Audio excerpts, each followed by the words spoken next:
I did a very dumb thing. I did a really dumb thing. When I was 50 years old, I started smoking again. I'm going to tell you what happened, because then I quit, and it's caused me problems. My name is Mario Cavallo. Welcome to the Dragon Roars On, and I'm going to talk right now about a little bit of chronic bronchitis and the diagnosis that I went through here in China, in the Chinese hospital system, that had to do with my lungs. I'm very proud to tell you I've authored 3 books.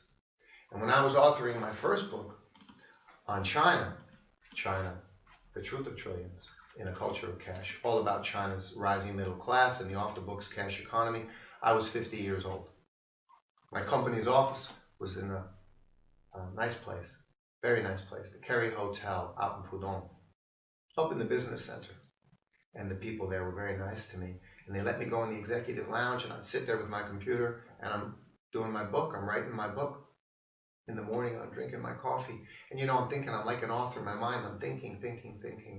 And from age 20 to about age 35, I used to smoke. Look, if you used to smoke, you're like me, you still want to smoke. I mean, it's a pleasure to smoke, And if you don't smoke, you have no idea what we're talking about. That's okay. So I was 50, and I was like, I'm sitting here, I'm drinking my coffee in the morning. Oh, it would be nice to just have a cigarette. I'm thinking, I'm pondering as an author, I'm writing, I'm thinking. It's mental kind of work. So I thought I can smoke a cigarette, and I did. Come on, folks, it doesn't work. It lasts for a few days, and then one a day, and then you say, oh, I'll have one now, and then I'll have one after lunch, and then I'll have one after dinner. 1 a day becomes 3 a day, 3 a day becomes 5 a day. This is the reality, because your body gets, and your brain, in my case especially, you get very addicted to the nicotine. Boom, next thing I know, I'm at half a pack a day. My wife, she's ready to kill me. Your wife, she don't want to kiss you because you've been smoking, okay? Trust me on this, right? So I had been running, I had been exercising over the course of 6 months. I kid you not, my health went boom, downhill, and I just felt myself feeling like a dog. So I quit smoking.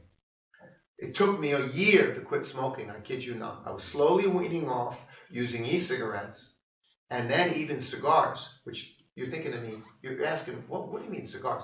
Because, see, it's nice. You smoke a cigar. At least you don't inhale. The smoke only stays in your mouth. You don't inhale a cigar. So it actually is much less bad for you than cigarettes, which you inhale the smoke into your lungs. Okay, fine. Make a long story short. That's as short as I can make it. It's the background, all right? Finally quit. I was going on a trip to the Philippines, to Manila for a couple of weeks to take a course. And change of environment, finally quit. And I think I had a nicotine patch on my arm. And even with the nicotine patch and a little bit of gum occasionally, I'm telling you folks, that was a rough couple of months. But the roughest part and the unexpected part, and it turns out it happens to a lot of people who quit smoking, okay, and we're obviously talking 85% of what we're talking about is men, okay? After you quit smoking, your lungs tighten up because nicotine relaxes your lungs.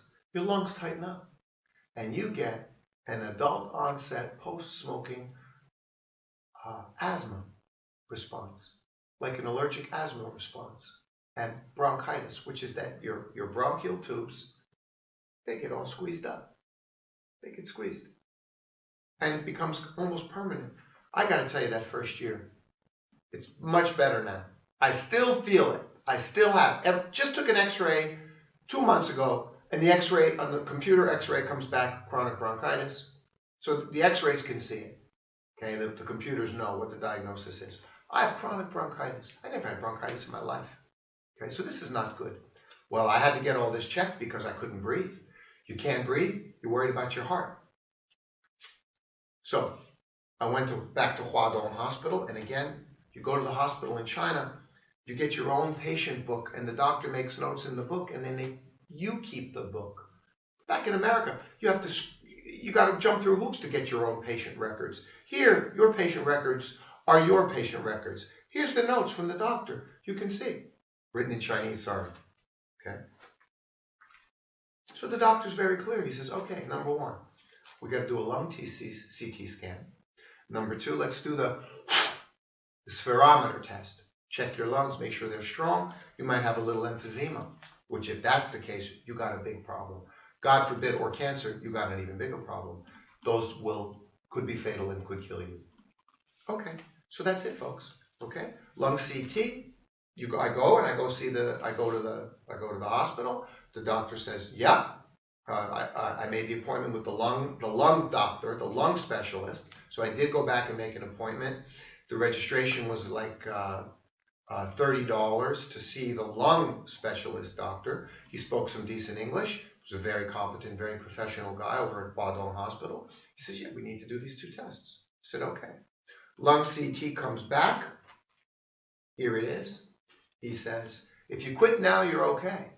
You got no cancer, but you got a little bit of early emphysema. That's when the little bubbles in your lungs, all the millions and millions and millions of little bubbles, the bubbles burst. So a bubble is like a balloon.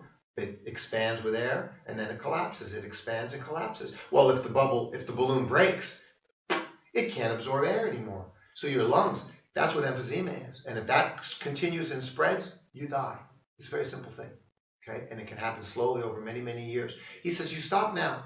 He says, no more damage. Your emphysema, little early emphysema, you'll be okay. Sure enough, it's been 2-3 years and it's the same. Thank you, God.